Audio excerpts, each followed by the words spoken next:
All right, we got our new Milwaukee 15 gauge nailer, battery operated. Take it out the box. Bing, bada boom. And this is it. And we'll let you know how it works out by the end of the day. What are we using it for? Putting the built-in closet together. And I'll use it for doors and stuff too. I like 15 gauge one. So, that's us. Be more excited about it, bro.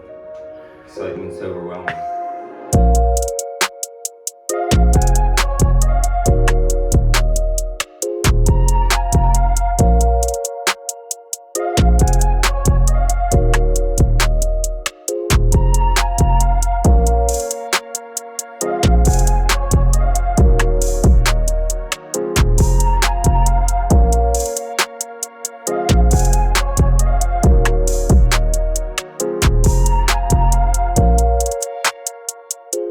What do we think of the Milwaukee?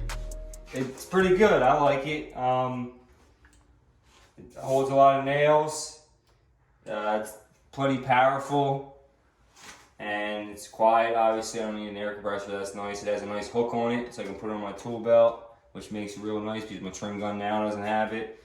The only thing is it jammed like twice just because I was switching the nails out from 2" to 1.25", and you get those like 3 left that you can't get out. And then they got jammed, but that's not a big deal just because like, I've seen it happen on other guns like that. But other than that, I mean, it's good. It's got a nice adjustment. I like it. I'll give it a 4.5 pipe rating out of a 5.